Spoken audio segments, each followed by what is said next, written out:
साथियों नमस्कार, मैं हूं नीरज पटेल और आप देख रहे हैं नेशन जनमत। अगर किसी ने राम, ठाकुर और ब्राह्मण के बारे में एक शब्द भी कहा तो 2 मिनट नहीं लगेंगे, सभा को तहस नहस कर दूंगा। ये शब्द किसी गुंडे मवाली या माफिया के नहीं बल्कि ठाकुर समाज से आने वाले एक युवक के हैं। अब सवाल यह बनता है कि उसको युवक भी तो कहा जा सकता था, क्या जरूरी है कि ये बताया जाए कि वो ठाकुर समाज का है।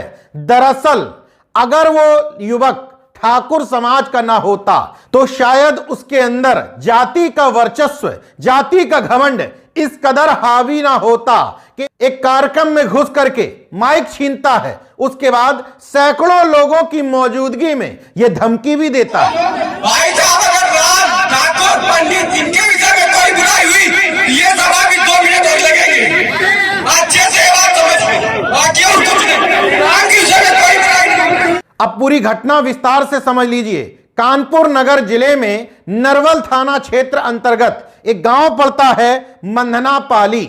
इस गांव के रहने वाले आचार्य सीताराम बौद्ध देश की प्रथम शिक्षिका सावित्रीबाई फूले और उनकी सहयोगी फातिमा शेख की जयंती के उपलक्ष्य में हर साल एक कार्यक्रम आयोजित करते हैं। इस साल यही कार्यक्रम 14 जनवरी को आयोजित किया जा रहा था, जिसमें दर्जनों गरीब वर्ग के लोगों को रजाई वितरण का आयोजन किया गया था। इस वीडियो में सीताराम बौद्ध दिखाई दे रहे हैं। उनके पीछे स्पष्ट तौर पर देखा जा सकता है कि रजाइयां रखी हुई हैं वितरण करने के लिए।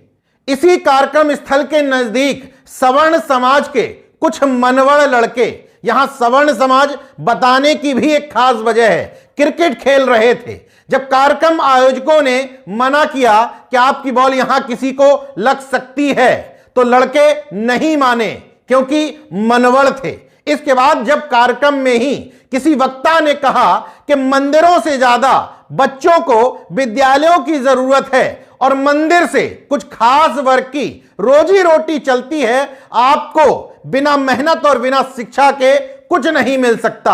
हालांकि वक्ता ने कुछ विशेष जातियों को लाभान्वित होने की बात कही थी इशारों में, लेकिन किन जाति के लोग लाभान्वित होते हैं इस बात को साबित करते हुए क्रिकेट खेल रहे सवर्ण वर्ग के लड़के आकर के कार्यक्रम आयोजकों पर हमला कर दिए। स्टंप लेकर के, बैट लेकर के, जो कुछ उनके हाथ में पड़ा आकर के लड़ाई झगड़ा करने लगे, गाली गलौज करने लगे।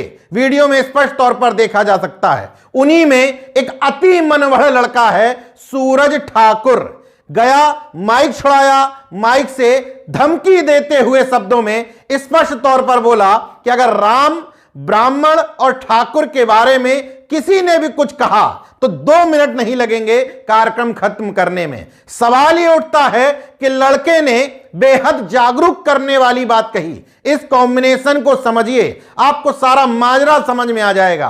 राम, ठाकुर और ब्राह्मण, उसने ये कॉम्बिनेशन बनाया है।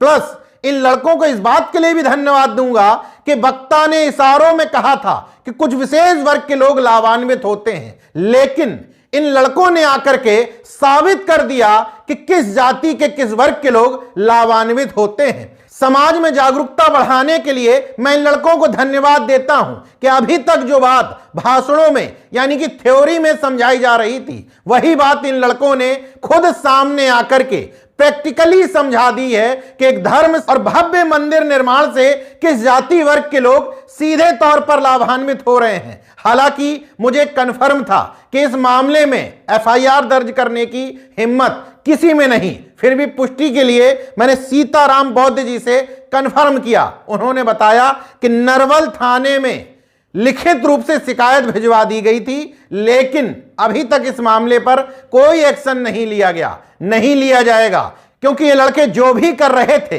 राम राज्य में सब कुछ जायज है। जरा सोच करके देखिए कि अगर इस पूरे घटनाक्रम में जाति का एंगल नहीं होता तो पिछड़े और दलित वर्ग के बच्चे अगर कहीं खेल रहे होते, वहां सैकड़ों की तादाद में लोग कोई सभा कर रहे होते, तो भी शायद उनकी ये हिम्मत नहीं पड़ती कि वहां जाकर के इस तरीके से कार्यक्रम में व्यवधान उत्पन्न करें। मगर इस देश में, खासतौर पर इस गोबर पट्टी में, जन्म से ही जाति श्रेष्ठता के बीज रोप दिए जाते हैं। यह बता दिया जाता है कि तुम अन्य लोगों से कैसे श्रेष्ठ हो। यही नफरत उम्र दर उम्र, साल दर साल बढ़ते रहती है, जिसका परिणाम इस वीडियो में, इस घटना में साफ साफ नजर आ रहा है। वो तो अच्छा हुआ कि नेशन जनमत के सहयोगी सुरेश वर्मा खुद इस कार्यक्रम में मौजूद थे, उन्होंने ये वीडियो बना लिए, वरना इस घटना को दूसरा एंगल भी दिया जा सकता था। सब कुछ देखने के बाद भी अगर आपको दिखाई नहीं पड़ रहा तो माफ करिएगा, आपको आंखों का इलाज जल्द ही कराना पड़ेगा। देखते रहिए नेशन जनमत, जागरूक और सजग बने रहिए। जय विज्ञान, जय संविधान, जय लोकतंत्र। धन्यवाद।